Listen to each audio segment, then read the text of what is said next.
Yesterday we were discussing about reducing agents, especially lithium aluminum hydride is where we ended up with. Along with that, sodium boron hydride is also a good reducing agent, but not as best as lithium aluminum hydride. In fact, you would see certain restrictions in the case of NaBH4 that it does not react with epoxides, alkyl halides with primary or secondary alkyl halides. Esters, it won't react. Amides, cyanides, usually we do not see any reaction here. Okay. With anhydrides, it will give a yield, poor yield, but it would get some product. Other than that, you have seen these reactions. One important reaction you have to check out is imines. Lithium aluminum hydride will reduce any form of imines, and they will convert into amine forms. Just like lithium aluminum hydride, NaBH4 will also reduce this imines to amines. The rest all of the cases are quite similar to what we have seen for lithium aluminum hydride. Okay. Next, lithium boron hydride. If you check out lithium boron hydride, it's just an upgrade for sodium boron hydride. That's all. Where the cases like esters were not being any reaction done, here the reaction with esters can be seen. Okay, and with amides and cyanides also they will give the reaction and they will reduce up to amines. This is playing almost a role of lithium aluminum hydride only. The only difference between lithium aluminum hydride and lithium boron hydride is the reaction with primary alkyl halides and nitrogen groups. With this, the reactions, if at all it was lithium aluminum hydride, there was a reaction seen with them. But here we won't see the reaction happening with lithium boron hydride. Otherwise, all the reactions, just like lithium aluminum hydride, it would give. Okay. Next comes BH3 or B2H6, diborane or borane. Now, in case of boranes, right, so one thing we will see, wherever there is a C double bond O form, which is slightly polarized, they will not give the reaction. So, in the case of acid chlorides, they won't give the reaction. Okay, in the case of esters and in the case of anhydrides, their yield is very poor. And same is the case here with alkyl halides also, they do not give the reaction easily. One important distinction for BH3 is that it is used as the best source when you react it with acids to convert into alcohols, and amides to convert into amines, cyanides to amines. This is where BH3 plays a better role compared to that of lithium aluminum hydride or sodium boron hydride or any other reducing agent. Another important thing which it will does is it can reduce this double bond or triple bond factors. We have seen it as a case of hydroboration oxidation. Okay, but there is no reaction with primary alkyl halides. Next, dibalh H. In case of dibalh H, we would be specifically using at a very low temperature. At low temperature, after the first reaction of dibalh H with any of these reactants, it would give a hemiacetal which is stable around this temperature. So only we operate at those temperature and then hydrolyze so that we can get aldehydes. So if you take acid chlorides, esters, in both the cases we will see aldehydes can be formed. Cyanides also we will see aldehydes can be formed. With acids it will only make an acid base reaction. Okay, further reaction is not seen. Right. So these are the reducing agents which you have to understand the distinction while going through these cases. Next, oxidizing agents, right? As oxidizing agents specifically which are changing aldehydes to acids, that we will study next week. But otherwise, oxidizing agents which are regular ones where primary alcohols are converted to aldehydes and acids, this we have already learned. Few of them I am just revising, check it out. K2Cr2O7 aqueous, the minute you have aqueous, right, you should understand that aldehydes will oxidize up to acids.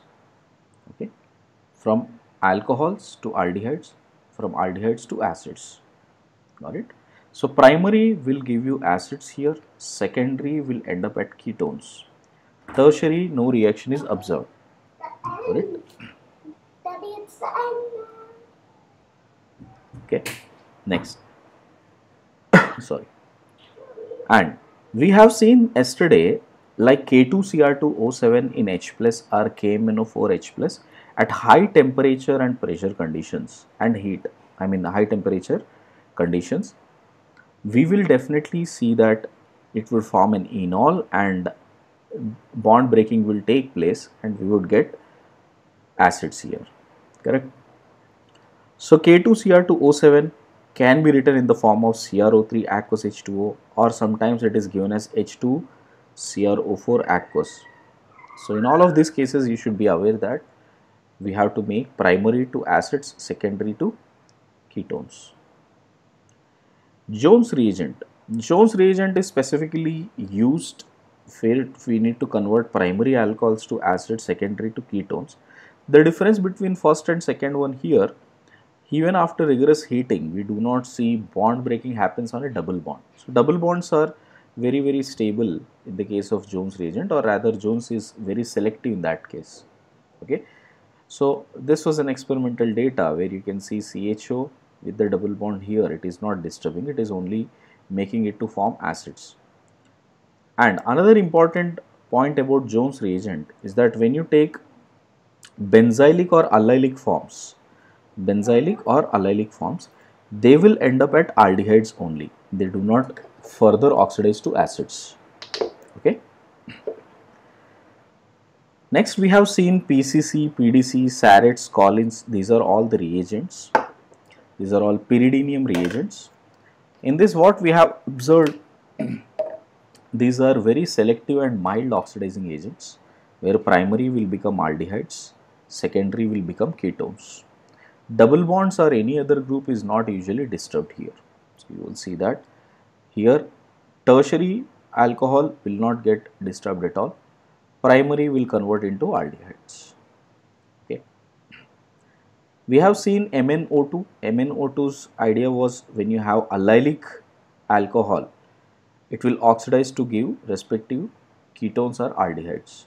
So MnO2 in the presence of allylic alcohol will make it to form aldehydes. If it is secondary, it will become ketone.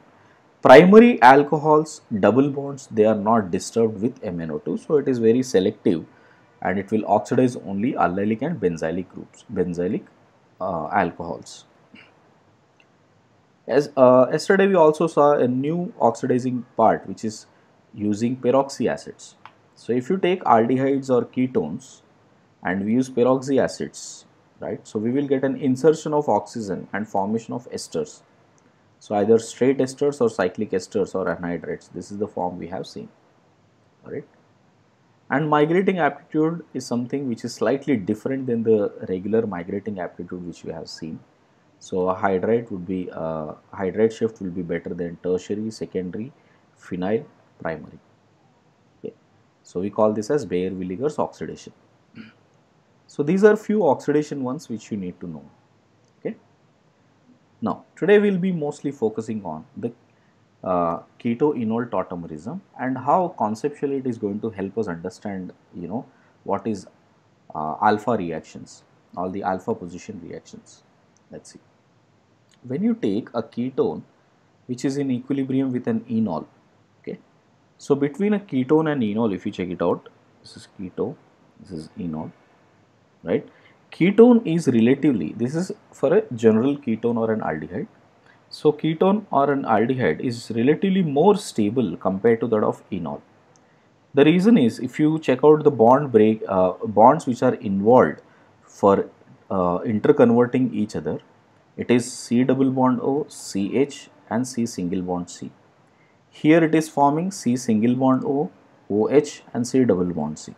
So if you count the total energy required here and total energy required here, this will require more amount of energy to break into enol form, which means ketone is relatively more stable, thermodynamically more stable as compared to that of enol.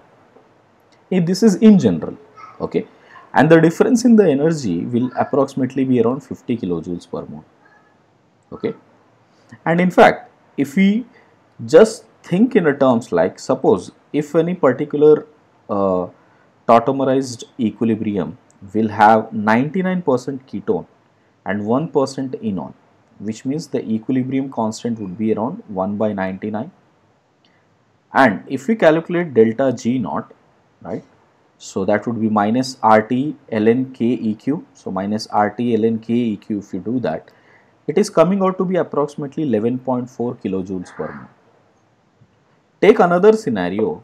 Okay, this is first scenario where we are expecting ketone is more than enol. Second scenario where ketone is very less, only 1%, and enol is almost 99%. In that case, we are getting delta G naught as minus 11.4 kilojoules per mole. The difference between these two, if you check out, is hardly 22.8 kilojoules per mole. Okay, so which means such small amount of energy difference will make a huge impact in the content of ketone and enol.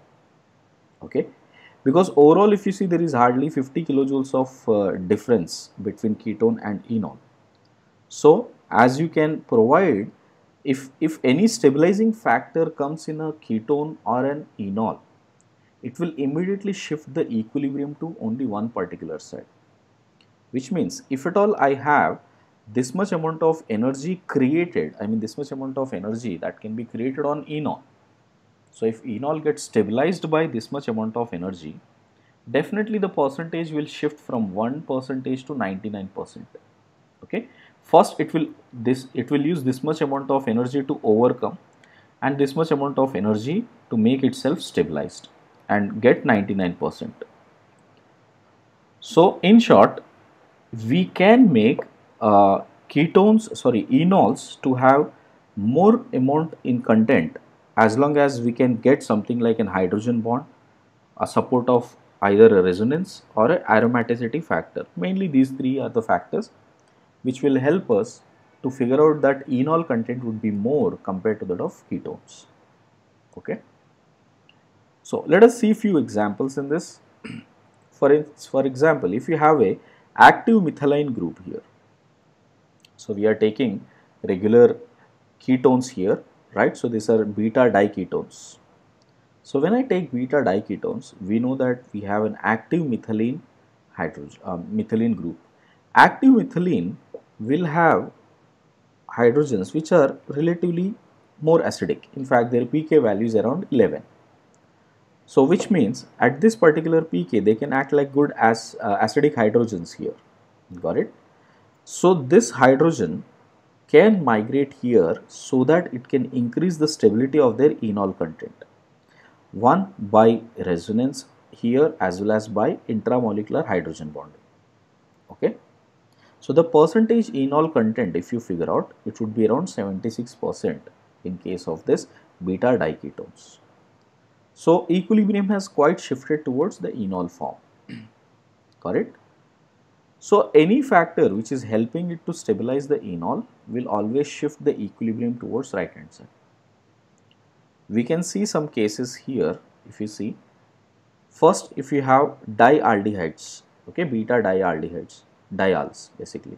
So if you check out at beta position you have, right, this keeps this carbon at a high delta positive because there are no donating groups on it. Okay, since there are no donating groups on it, now this methylene would have more acidic nature. So in fact the pK value is around 9 for it. Got it? So it has become more acidic. So that's why this hydrogen can migrate here and increase the enol content both by chelation, which means intramolecular hydrogen bonding, and by resonance. So we'll see almost this content is around 99%. The minute they become ketones, the percentage around 76. Now because this delta positive, if you check out here as compared to this one, this is relatively less. Okay, so these hydrogens will have less acidic character as compared to that of this one, compared to that of beta diols. Next, the minute you have esters, right? In esters, we know that the lone pair here will help for undergoing resonance stabilization here. So this entire carbon is mostly involved in resonance here. So this hydrogen won't be that acidic anymore. So for it to become an enol and become stable, that would be difficult. There would be very slight amount of chelation that is being seen. So the percentage enol is very less, only 8.3%. And if you have both diesters, right, beta diesters, then the content is even very less here. I hope all of you guys must have come across these questions before. So if you see this 1, 2, 3, 4 here, right, first one is beta diols, beta diketones, right, beta keto esters and beta diesters. So this, if you check out the content wise, 1, 2, 3 and 4. So this is the enol content. Okay. Now in case if there is any extended conjugation that is helping here, for example, if you have phenyl group attached, the minute we have phenyl group, that phenyl will involve into extended conjugation here, right? So if the extended conjugation is seen, then because of that extended conjugation, it will become even more stable. So enol content is almost 100% when you have two phenyl groups here.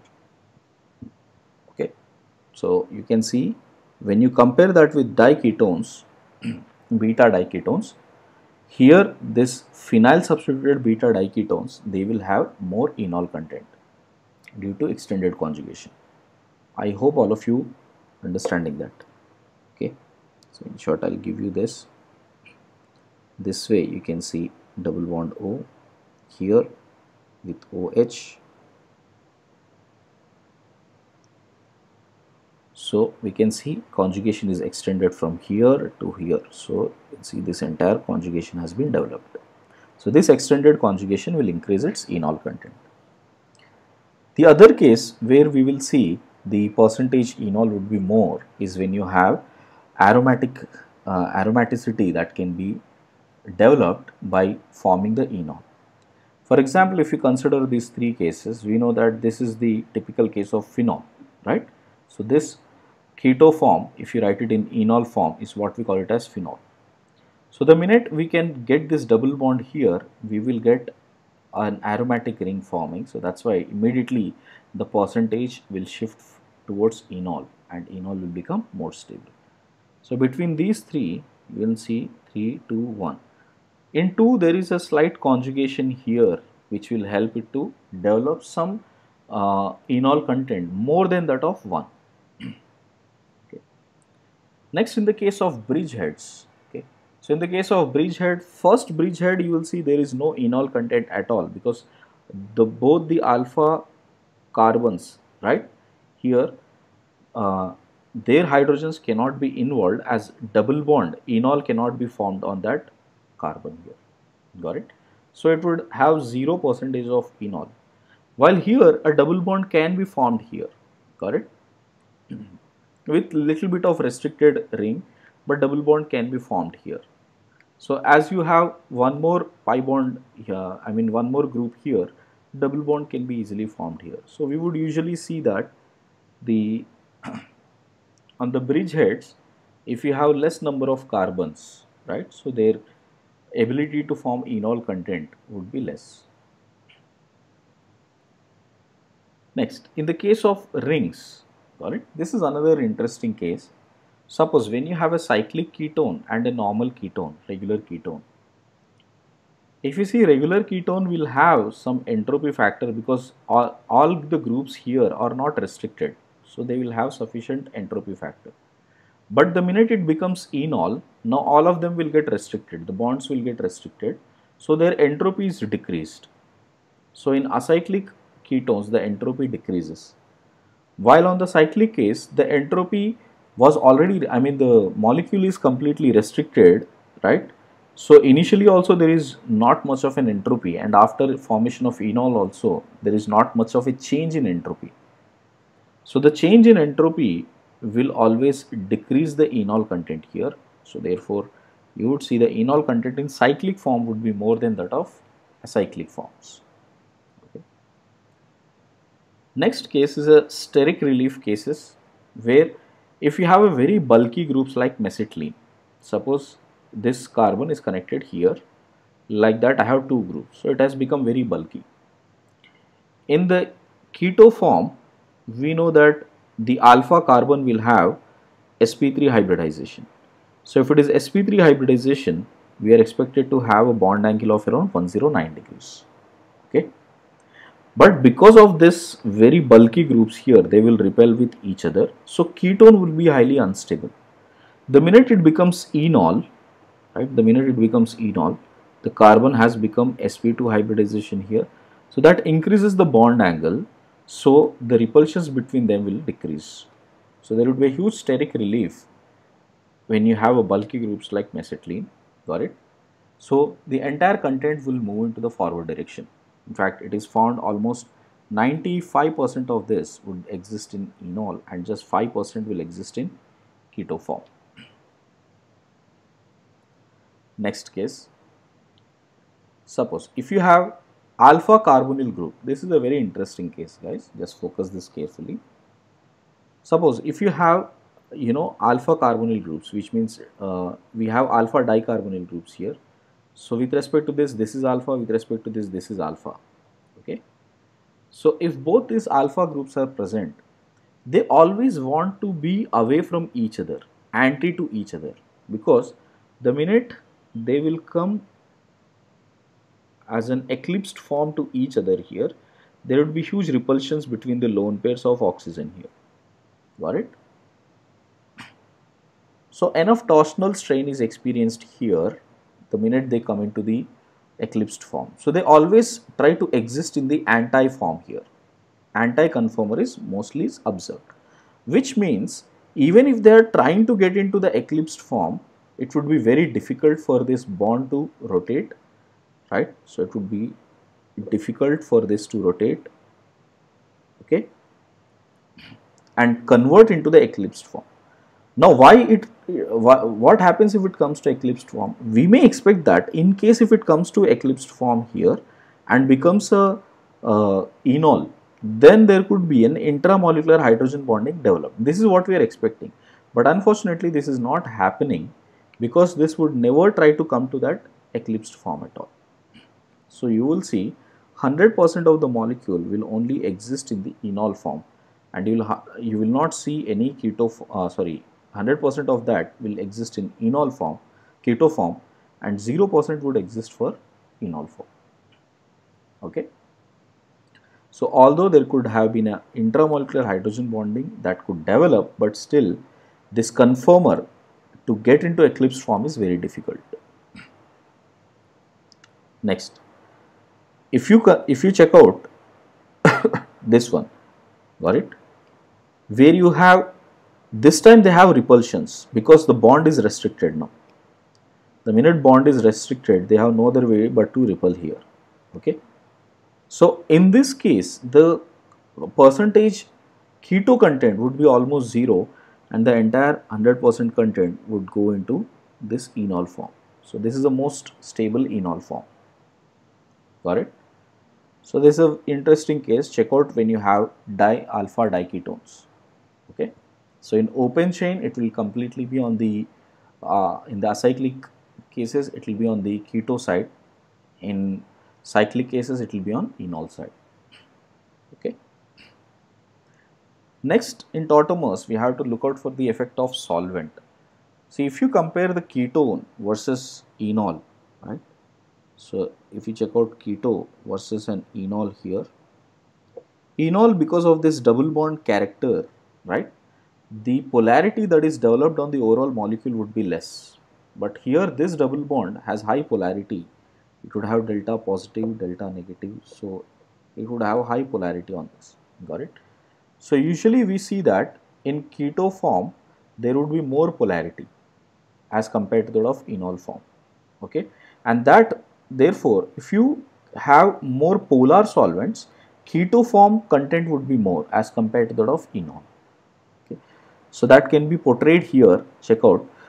In this case, when we take beta diketones, it has been observed that if you keep this mixture in gaseous phase 92% is enol content. Even in N-hexane 92% is enol content. In liquid phase, both of them, if they are in liquid phase, around 76% is in enol form. But the minute we bring up to water, or that means we are slowly increasing the polarity, okay, methyl cyanides or water, so what is happening? The content is completely shifting towards ketone. More the polarity, more it will go towards keto form. All of you got that? Next, check out the effect of temperature. Suppose if you have any keto form, right, and there is a mixture with the enol form here, what you will observe in certain cases, because because of the hydrogen bonding, because of aromaticity, that would help increase their uh, overall energy, and it may become exothermic also. I told you that in a regular ketone, right, if it is in equilibrium with enol, delta H is positive and its value is around 50 kilojoules per mole. But if you check out this case, suppose if at all I write that same thing with this, with phenol, got it? Now the minute a resonance has developed, what happens? The resonance energy here is approximately 100 minus 100 minus 100 kilojoules per mole. Got it? So it has become very stable as compared to keto form. So overall now, if you take this minus 100 plus 50, what happened? Now this entire reaction has become exothermic. Got it?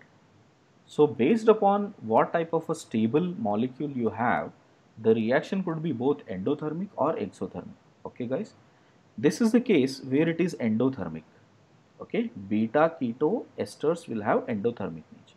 So if you increase the temperature, reaction will go in the forward direction. But in the case of phenols, when it is in equilibrium with this, got it? If you increase the temperature, reaction will go backwards. Got it? So effect of temperature depends upon all the stabilizing factors on enol. So I hope you guys understood that. Now, there are certain cases we need to be always sure of what is the percentage that they will exhibit. Suppose paraquinone, you can see here. This does not have any alpha hydrogens, right, which can be converted into enols. So you would see 0% of enol content here. Same is the case here because it will have very unstable double bond formation in that cyclic ring. Here also, if at all it tries to become a double bond, it would become anti-aromatic. So this will also have 0%.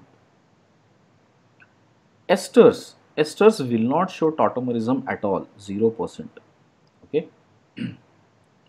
On the contrary, if you take anhydrite CH3 C double bond O, C double bond O, CH3, this will have some enol content. Okay.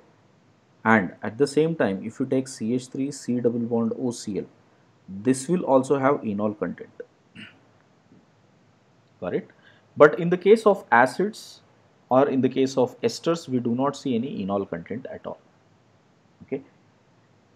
Next, we just discussed this. If you have alpha diketones in cyclic form, 100% would be enol, and if it is acyclic, 0% will be enol. And this one, it could have both of that, so around 33% of enol content is observed here. Got it? These are few important ones, especially the 6 ones. You have to know that whether they will have enol or keto content. I guess all of you understood in which cases the enol is more or which cases the keto would be more. Right. Now this is an important part for this chapter. Basically, how to realize the mechanisms of mechanism happening in tautomerism, got it, and how that would be useful for chemical reactions. See, Even if you have neutral medium also, only water also, the mechanism would, I mean, we will see keto and enol equilibrium observed. But in with acid and bases, got it, the rate of tautomerism would increase. So which means if you take acid catalysis, what would happen? See, first the lone pair on oxygen will take this H plus and it will become this OH, and we'll get an oxynium ion. And from there, H2O will extract this proton, this bond will shift here, this bond will shift here, and we will get what? Enol.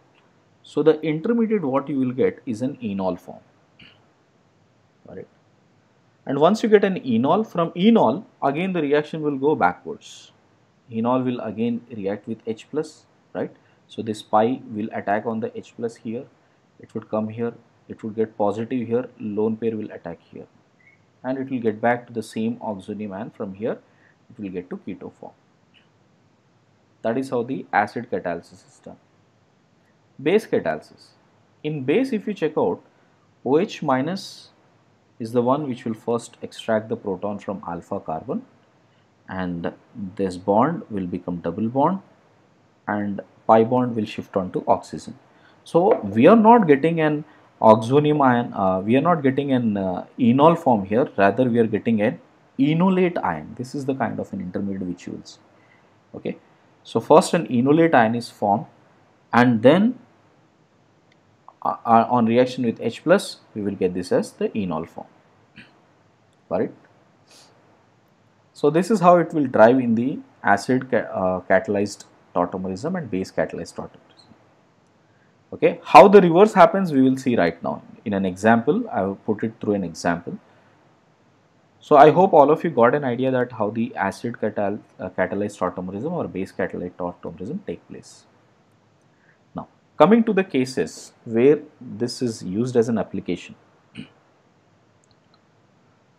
First good application is alpha racemization. Okay. So in alpha racemization, if you check it out, basically I have a chiral center here, which is the alpha carbon, and if I tautomerize that in acid or base base medium, then first this hydride, correct, will form an will remove and form an enol, and again when the H plus is added, this time it could add on both the sides and give a racemic mixture. So basically it's all the role of this alpha hydrogen which we have to understand. Okay.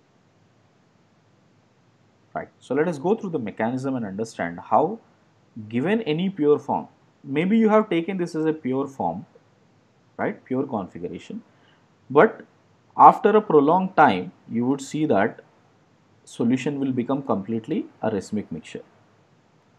See the mechanism here. First the lone pair will attack on H plus. I am taking acid catalysis. We will get this as oxonium ion here.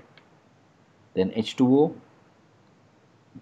This H2O will extract proton, which will make an enol formation here. So we will get an enol form here. So we got enol here. Now from enol, what will happen? This pi would attack on H plus. While pi bond attacks on H plus, it could attack from the top orbitals or from here also, right? It could attack from either side.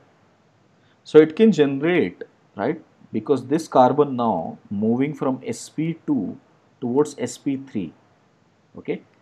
So the configuration of this carbon can be changed, because if it goes from this top or bottom, it could have either hydrogen and R dash this way, or R dash and R pointed this way. Okay. So therefore, you would see a racemization will take place at both these carbons. And once you have that, we can see this hydrogen oxygen will take away its lone pair and it would retain back its keto form, and finally you will have 50-50% of racemic mixture. So wherever you have an alpha hydrogen, if you take the pure form, right, So after a prolonged time, we will have a complete racemic mixture in the solution. This is called alpha racemization. So I hope you understood that point. One thing you need to check out is this one. The pi can attack from both the ends, so you can get both these products. Okay. Let me take you through one example here. Suppose if if two chiral centers are present at alpha position as well as beta position, both of them are chiral centers. We know that only alpha hydrogen is the one which is involved during the tautomerism. So this alpha hydrogen during the racemization, it may migrate, it may retention, it may take retention or it may go through inversion, and both products are possible. So you can see hydrogen with retention or inversion. So what would these two become now? The configuration of this has not changed. This carbon's configuration has not changed. If it was an absolute configuration R, it would remain as R. So which means this is actually, sorry, diastereomers.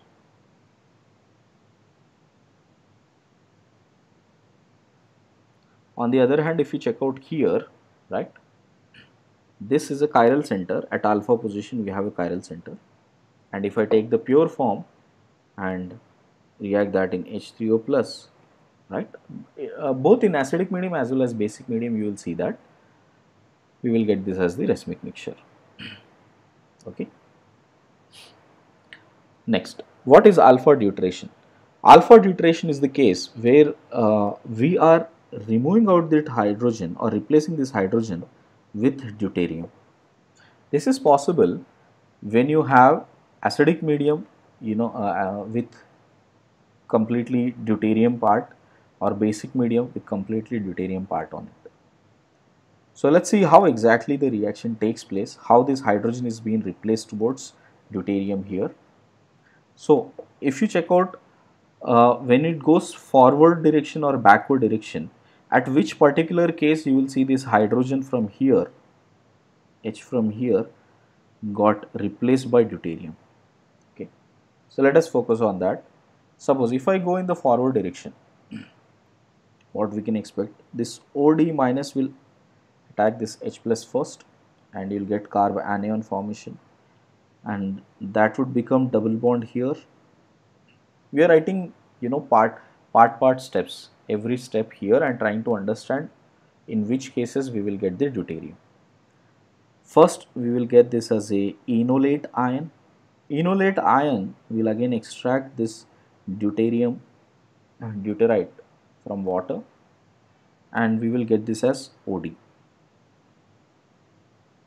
Okay, so we got this as enol form, and again from enol you will see OD minus will extract this deuterium, mix it minus, this will close, and this pi bond will shift. You can see this has shifted here, correct, and again we'll get this as carb anion here, right. Once you get that carb anion is taking away this deuterium, and deuterium will come here. What is the important thing to learn from here is that wherever the carb anion is forming, on those locations definitely deuterium can be exchanged, and if you keep it for prolonged time, all the hydrogens will be replaced by deuterium. Okay, beta. So all of these hydrogens which are there, if at all I keep it for a prolonged time, they all will be replaced by deuteriums. Got it? And this principle is called alpha deuteration. So I hope all of you understood that. What is alpha deuteration? Both in acidic medium or a basic medium, you will observe this. Got it? In basic medium, relatively faster, acidic medium, little slow. But in acidic medium also, where the enol is forming at all those alpha positions, we can see the deuterium exchange can take place. Now, the question is, we need to find out how many of these are replacing how many deuteriums. Out of all these ketones, how many deuteriums are being replaced, right? So I would suggest you to try this question now, everyone. Considering that you know the fact how the deuterium works, please try this. Just check out how many hydrogen atoms can be replaced by deuterium for a prolonged treatment. Those who can do, please do it on your own. Those who are not able to do it, check with me. I'll take 1 or 2 cases, then you can try the rest. So in the first case, at the alpha position here as well as at the alpha position here, I have 6 hydrides. All these 6 hydrogen atoms can be replaced by deuterium. So the answer should be 6. Same way, here I have 2 and 2. So all 4 can be replaced.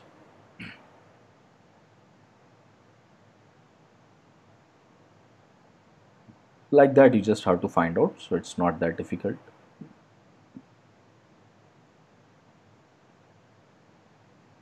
Next case also, here we have alpha position, there are 2 hydrogens each, so total 4 deuterium exchanges. 3 here, 2 here, total 5 exchanges. The next case, 4, 3 here, 1 here. Here you can see 2 here and 2 here, so 4.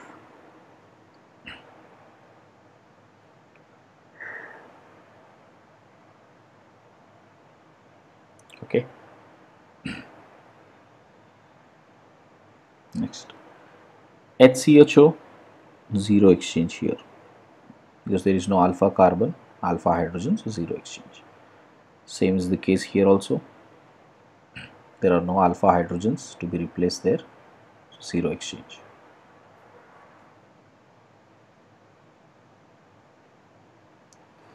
In the case of phenol, so in the case of phenol, we know that if you write the keto form of it, this would be the keto form. So in the keto form, once we can write this as those hydrogens can be replaced, and at the same time I can keep that keto form this way also, so this can also be replaced. At the same time I can write the same as this way also, so we can see this hydrogen can also be replaced. So totally like that, how many hydrogens are present? We have 1, 2, 3, right? And on top of that, this hydrogen can also be replaced. So if we keep it for a prolonged time, probably we might get molecule this way, OD with D, D and D, like this. So totally we will have 4 deuterium exchanges. Next one, no alpha hydrogens, 0 exchanges here. Quinone, 0 exchanges because it does not show any enol at all. So here we can have 3 of them, so 2 on this side, 1 on this side.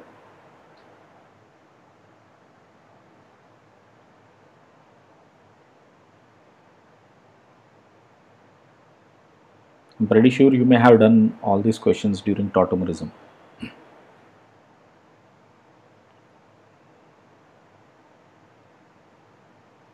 Right. Next one, if you see this kind, if you have an acrylic kind here, in acrylic kind, what we do first, during the exchange, one thing you need to check out, because the alpha beta unsaturation is present, got it, the gamma carbons will be involved in the tautomerism, the gamma hydrogens will be involved in tautomerism, got it. So if you observe that, suppose if you have CH3 here, so OD will take away this proton and it would become CH2 minus, and we just checked it out, wherever I get carbanion formation, all those hydrides can be replaced by deuterium. And not just that, by resonance, if you check out, this pi will shift here, so which means I am getting a carbanion at this position also. So whatever the hydrogens which are present on this carbon position as well as this carbon position, all will be replaced by deuterium. So what should be the final product here? We'll get this as CD3 and D here. So we can see there are totally 4 exchanges. Okay. So we have seen two things so far. One is alpha racemization. The second one is alpha deuteration. Now let us see alpha halogenation. How we can make halogenation to happen at the alpha position. Again, this can be facilitated in both acid catalyzed mechanism or in base catalyzed mechanism. Let me start with the acid catalyzed mechanism first. Suppose I have a chiral center here, right? No, not take chiral center. I just have one alpha hydrogen here. Alright, I am taking with one so that we can figure out what happens with one and then we can extend that to the other hydrogens. So I have one alpha carbon, I have an alpha carbon which has an alpha hydrogen, one alpha hydrogen. When you treat that with X2 in the presence of an acid, that X will be replaced by halogen. And let's see the mechanism, how it happens. First, the lone pair will accept the proton from the acid, okay, and it gets to the formation of this oxonium ion, and then ACO minus as a base will extract the proton from the alpha carbon, and that would shift as a double bond here, and this pi would shift as lone pair onto oxygen. So what we get is an enol form, okay, and this is the process which is very slow, which means this is also the RDS of the reaction, correct. The formation of enol is the RDS here, so observe that carefully. Now once you get the enol form, this is the enol form which you got, so the pi bond will attack on the halide, any of this halide. So the minute it attacks on one of the halides, the other will come as X minus. Okay. So we can see that this X got added onto this carbon so that this lone pair can support onto the carbon as double bond O. So we could see that halogen got substituted on alpha position. Okay. And whatever the X minus which has released will extract the proton, and we will get this as RCH RCHO. So final products what you will see in this is this plus HX. This is what is happening in acid catalyzed tautomers. Two important points to be noted here. One, the RDS. Okay, formation of enol is the slowest step here because we have to break carbon hydrogen bond here, correct, and that we are making it as a sigma bond, we are making it as a pi bond, got it. So therefore this would be the rate determining step. Second thing, when the halogen is approaching, this is a fast step, okay, because you are making a sigma bond formation here, which tells us that no matter whether it is chlorine, bromine or iodine, the reactivity would be same. So one thing, RDS is the enol formation. Second thing, the reactivity of halides during alpha halogenation will always be same. Okay guys. Now let's see through some examples here. Suppose if you have CH3, C double bond O H. Now I have 3 hydrogens and I am adding excess amount of chlorine. So I could expect all 3 hydrogens to get replaced, but it is observed only one hydrogen is being replaced. Only one chlorine has been halogenated, or only one alpha halogenation has been observed. Why this has happened? If we check out the reason here, one thing, first after you getting here, what are we expecting? We are expecting this, right? Again the lone pair on oxygen will attack here, it would form an oxonium ion, OAC minus will extract the proton, and this will shift to the double bond formation, and that's how we will get the enol form. This is what our expectation is. But the problem with this is, observe carefully, in the transition state we have a withdrawing group from here OH, and chlorine is also a strong minus I group, that is also withdrawing. Already it is a slow step, already it is a very slow step. On top of that, In the transition state, whatever the double bond is forming, that is being pulled by OH as well as Cl group, correct? Because you can see overall in this there is a delta positive charge present here. So which means this is anyway having minus I, this will also have minus I. So they are pulling on both the ends. So which makes this transition state unstable. So no matter how much we try from here, the double bond formation is not seen. And without enol formation, the next step, which is the addition of halogen, will not take place. That's why after one halogenation, because you will get that halogen which is a minus I group, it is not going to help get this double bond formation. Okay, very important point in acidic medium, please remember that. Only one halogenation has to be done here, guys, okay? In basic medium, all three will happen. We'll come to that now, okay? That's how the halo form has been generated now. Check. Suppose if I take excess on this side, I have alpha hydrogens, 3, 3, total 6 alpha hydrogens present, but only one on this side and one on this side can be exchanged by chlorine, correct? Because if you see, it will come across two transition states. One is an enol form here, OH and this, with chlorine present here. The other one is an enol here with chlorine present here, right? So this enol is not stable, this won't form, only this enol can form, okay? So that's why on left side also and right side also you can have one halogen substituted. Suppose if I take only one equivalent, then just go back to the mechanism and see the RDS is the stability of this enol, right? More stable the enol, faster the reaction would be. So which means if I take one equivalent, it will go towards the direction where there is a more stable enol formation. Here the more stable enol is on this side with more substituted. So that's why the halogen will come on this side.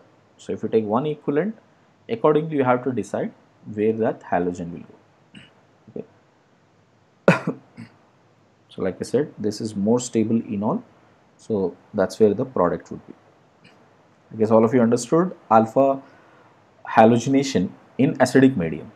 Okay. Now in acidic medium, depending upon what number of moles we are giving, accordingly we will get the number of products. Suppose if I take 1 mole and 1 mole here, this way there would be questions, there are questions given in terms of moles also, that how many moles of alpha halogen form. So if I take 1 mole and 1 mole here, right, we have seen only one alpha deuteration will take place. So therefore both will get completely consumed to get one alpha halogenation and HBr formations. Okay. Now let us come to base catalyzed mechanism. In case of base catalyzed mechanism, what's happening? First, I am taking the same case what we have taken earlier in acid catalysis. Carbon with one alpha hydrogen. First we will understand that and then we will extend on to more number of hydrogens. What mechanism are we expecting here?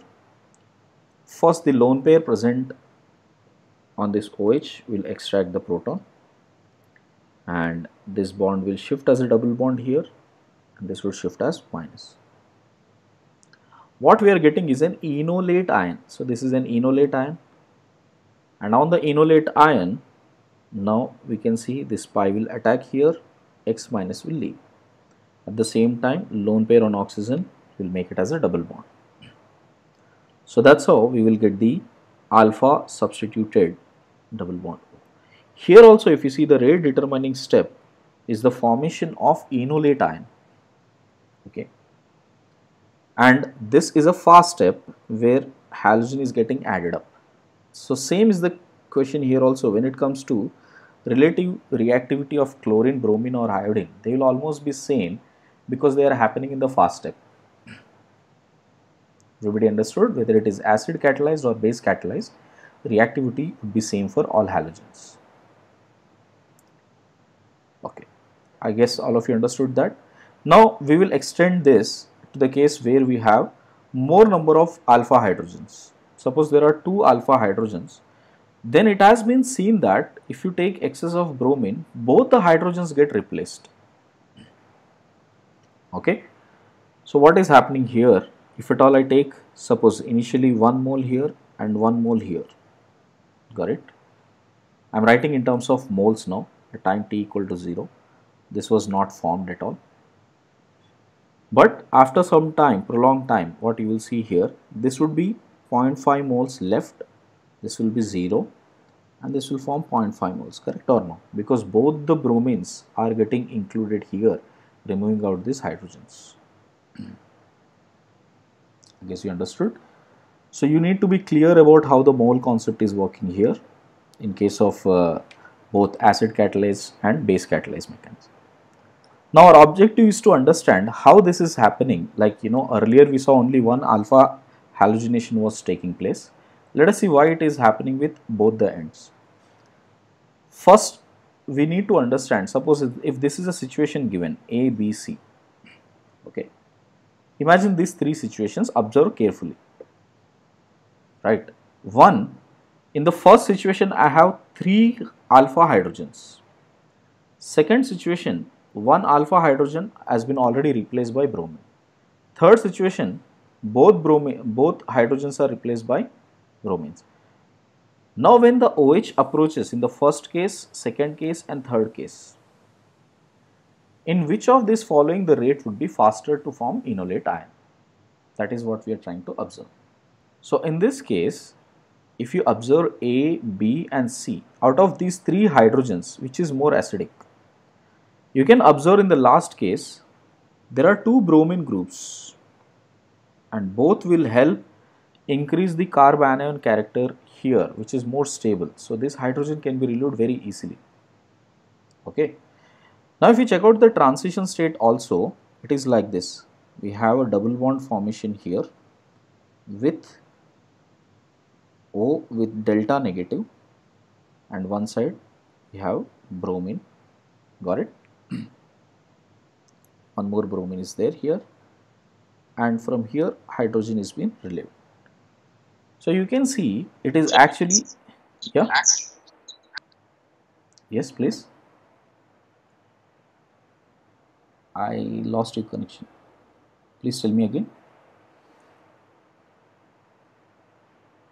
Nothing, sir. Okay,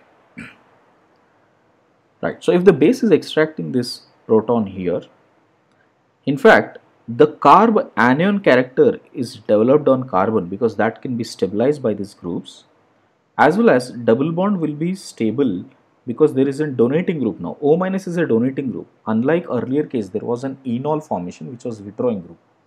So this will help to form the double bond better. Got it? That's why if you see the rate of R1, R2 and R3, now R3 will be at a better rate compared to that of R2 and R1.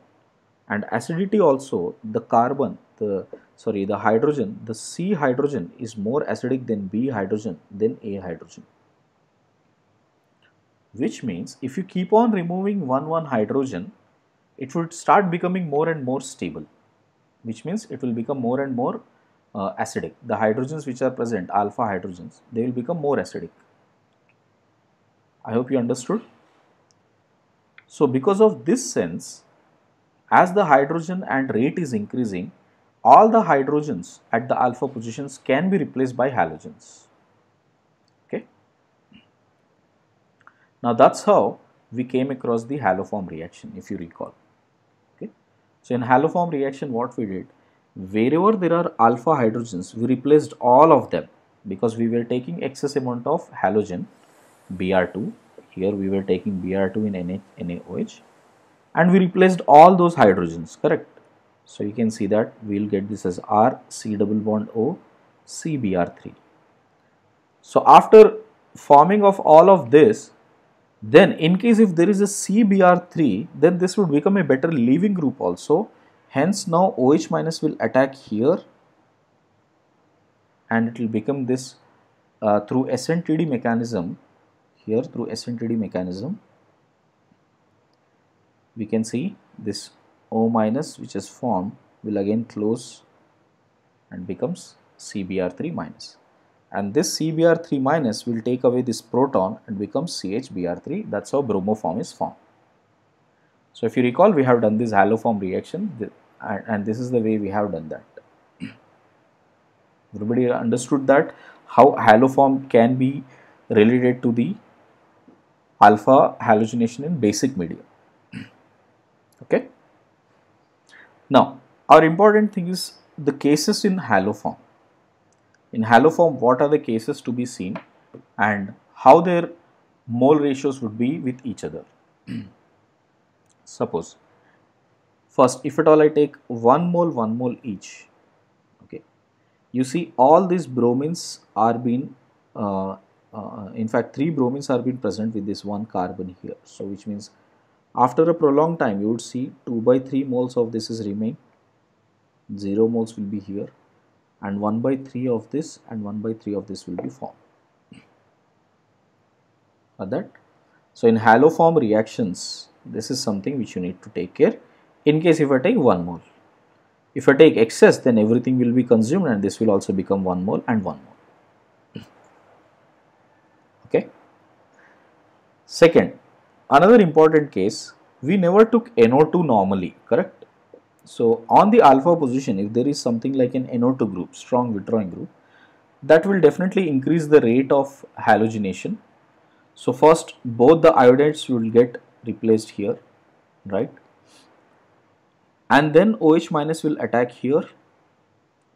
It will become this enolate. It will become this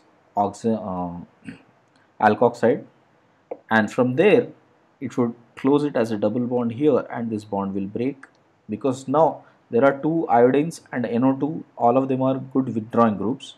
So this will come out, and it will take away this H plus and will become CHI2NO2. Now remember, this is not a precipitate unlike CHI3. So you have to be careful, like whether if the reaction is happening, yes. But if the question is asked whether there is an iodoform reaction happening, no. Because it is not giving iodoform. It is giving this product. Got it? So if the question comes for this, you have to be careful. Got it? Now you might wonder, sir, why are we not doing this side? Because there is methyl group. This carbon is more acidic. So first iodides will always come here rather than going here. So do not do iodoform on this side. Are you getting that clear? Okay. So this is an important case. If you have NO2, check out. They are making the reaction happen, but they are not giving haloform. Okay. Next, this is a regular case, we have seen it. In case if you have an active methylene group, first we would have in active methylene group, we see both those hydrides can be replaced by OH, and then this OH minus used to attack here through SNTD. You will get this as alkoxide formation here, and that would make a double bond here, and this bond will break onto carbon, and that C minus will take away this H plus. We will get this as HCOO minus. This part is becoming HCO minus, and this carbon with HC double bond of CHI3 is forming. Now this CHI3 again has one more hydrogen which can be replaced. So as you add excess amount of I2NaOH, that hydrogen will also be replaced, and that's when this OH minus will attack. This will become O minus, and again lone pair will close, making this as Ci minus 3. Ci3 minus will take away H plus from the acid formed here, and it will become HCO minus. So finally in the solution we have, you can see 2 moles of HCO minus formate ion and haloform. So this is definitely giving a haloform reaction. Got it? We have done this already. I hope all of you are able to relate that. Next, here if these cases are given, you need to check out what kind of a reaction is happening. First, if you check out this case where you have a beta keto, cyclic ketones, so in this is also behaves like an active methylene group. Both iodides will come, both sides the bond breaking is observed here, this side also and this side also bond breaking is observed, and eventually we will see this carbon, this carbon is coming out as iodoform. Next case, this is beta keto ester. In beta keto ester, this is also an active methylene group where two iodides will come. After this reaction will become very slow, it will start becoming a precipitate. Even if the reaction happens, I think I told you this last time because there was a question based on this. So OH minus will attack here, it will become O minus. Then after removal of this group also, this cannot form an iodoform because it has become an ester. Got it? So once you get an ester, we do not see iodoform reaction taking place after that. Got it? So if you come across this case, make sure you know that this does not give iodoform. Next, if you have a case like this, we have alpha diketones. In case of alpha diketones, there is no active methylene between them, but these two carbons are methyl. Both the sides we have methyl group. So both would form iodoforms on either of the sides, and you will get this oxalate ion. So we will have 2 moles of this iodoform, and rest is the cases. I hope you got that. Now in case of acid, suppose if you have an acid here, got it? First the acid base reaction will take place. We will have here as C double bond O and O minus. Okay. This CO minus is a donating group from this end, but that is not as donating that hydrides can't be replaced here. All the hydrides can be replaced on this side. Got it? So when you see that, here we will see all the hydrogens will be replaced by iodide. Okay. And then bond breaking will happen on this side. We will get this as CHI3, and these two carbons will become these oxalate ions. Okay, so even if you have an acid group on one end and the other side there is a methyl group, still iodoform is been observed. One side there is a very bulky group, the other side there is a methyl group. Okay, tert-butyl on one side and the other side there is a methyl group. Yet iodoform has been observed. But if the bulky group is made up of phenyls here, so this has become hugely restricted even for OH minus to enter inside now. That's why after the replacing of hydrides, it will stop here itself. So no iodoform in this case. This is an important case if you come across. As much as tert-butyl is concerned, it is still giving, but this case is not giving iodoform. I hope that point is clear, everyone. Next, in the case of double bonds, okay, if you have an isolated double bonds here, first reaction would always be about the iodoform. Okay, it won't simply go addition in the basic medium. I2 don't get easily added on to double bond in basic medium. Got it? So first reaction will be on the iodoform itself, and you will get this as CO minus and CHI3 without disturbing this double bonds. Correct? So even if the double bonds are there, don't think like, okay, bromine is there, so bromine addition should be taken. That will happen only in a non-polar solvent, not with NaOH. Okay. I think so far clear on that. So these are certain cases of iodoform you need to be clear with. Otherwise, you know the regular cases. You check out for alcohols also, you check out for alkyl halides also, and then decide iodoform is happening or not. Okay, so that's about halogenation. Now we have studied so far racemization, deuteration, then halogenation. Got it. Now let us see about alkylation. In alkylation, basically first we are generating a carb anion, which means we are generating a nucleophile, and that nucleophile will attack on Rx, and that's how we will get the alpha substituted alkyl group. So see the mechanism. Any base, strong base, will extract the proton from here. So it will become this enolate ion, which is in resonance stabilization like this. So this enolate ion which has formed, write this as enolate ion which is formed, and that would close as a double bond, and this pi will attack here and usually it will go for SN2 mechanism. So by that you will see R gets substituted. This is called alpha alkylation. Any doubt on alpha alkylation? Now in alpha alkylation we need to take care of two things. How kinetically controlled products or thermodynamically controlled products are coming. Okay. Now you see here during the formation, when you take strong base, normally we have a carb anion character. So which means I have two things coming across. One is a carb anion character, other one is an enolate ion. Correct? So based on these two we will get either a thermodynamically stable product or a kinetically stable product, depending upon what we need. For example, if you are getting a less stable enolate, it must be coming from this carbon, right? On this carbon there is an anion which is forming, from there double bond is getting formed. So this anion formation can be very easily removed out, which means this anion is more stable, right? So transition state wise here is more stable carb anion, but stability of double bond wise this is more stable, correct? So when transition state is stable we call it as kinetic enolate. When the enolate form is more stable we call it as thermodynamic enolate. You know, kinetic enolates are formed very fast and they form through stable carb anion side. Usually happens at low temperature, bulky bases. We have seen all of these cases before for kinetics, remember?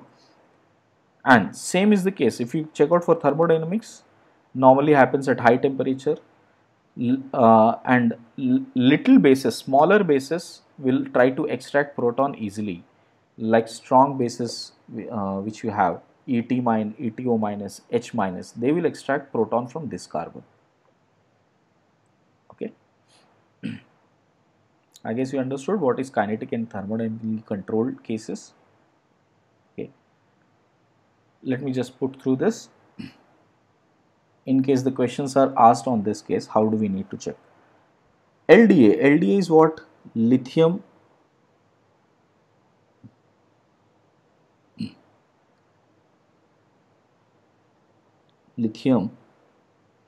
diisopropyl amide. So if you take lithium diisopropyl amide, this is a bulky base, and bulky base will always prefer the least substituted carb anion, right? So if you check out between these two alpha carbons, this carbon is least substituted. So the base will extract proton from this end and then it will attack this CH3, Br will leave. So the product would be like this. This will be the final product. But in case of, if you check out the second case, H minus, strong base, smaller base will extract proton from this, and carb anion is formed here and that would attack CH3Br. So we would get this one. So this is kinetically controlled product. This is thermodynamically controlled product. Got that? So accordingly you have to try that. Why don't you try the next ones? Just take 2 minutes and try this out. Don't worry about the notes yet. I will give you that. Just do the questions now. Next case, you know, carb anion is stable here itself. Kinetically, thermodynamically, this one is more favorable. Alright. So H minus will attack here, remove the proton here, and it will attack from that end. So the product that would be formed will be like this. This will be okay. Here in this case, if you check out what is being asked, first ETO minus strong base will extract proton. Got it? And carb anion will be formed here. From there it will attack and Br will leave. So the product A would be, what will be the product A here? So we will get this as this is product A. And hydrolysis is being done. See, this is an ester form, right? This ester will undergo hydrolysis and it will retain back the acid form. Got it? So that ETOH will go and this will become acid form. This on heating, we just learned the other day, beta keto acids. This is beta keto acids. Beta keto acids on heating will give away this carbon dioxide. Got it? So we already have this as a molecule, and this carbon dioxide has left. So 1, 2, 3, 4, 5. Okay guys, same type of question again, one more, right? Same question, but this time I'm taking excess CH3Br, same question, but what I'm doing, instead of this taking 1 mole, I'm taking this in excess. So when you take excess, both the hydrogens will be replaced with CH3. So this will be product A. So from this reactant, ETO minus will extract proton from these two places. Both methyl groups will come here. Then on hydrolysis, we'll get this as OH, and on heating, this CO2 will leave. This entire CO2 will leave. So we'll be left out with this case only. Sometimes temperature is mentioned for our case to understand that this is kinetically driven. So kinetically driven as in this carb anion is more stable compared to this carb anion. So this is the Kc side, this is the Tc side. LDA is a bulky base, it will go always for Kc side. So first carb anion is formed here, and that will attack on the group because internally there is an SN2 that can take place, and we will get a product, a cyclohexanone. But if you take NaH, that is kinetic side, thermodynamic side, carb anion is formed here, and from here there will be an attack on this carbon. So you will get a 4-membered ring here. So we will get this as a 4-membered ring. All of you got that? Last thing is alpha nitrosation. Alpha nitrosation as in when you react that with nitrous acid, because you know that NaNO2 in HCl will generate the electrophile NO+. And if you write the enol form of the same, you'll have this as double bond O and this. So this pi bond will attack on NO, and we will get alpha nitroso group substituted, NO substituted. And NO can undergo tautomerism with this hydrogen to form imines. Got it? Sorry, oximes. So we'll get this as C double bond N, and here OH can be formed. So we'll get this as oximes. That's about alpha nitrosation.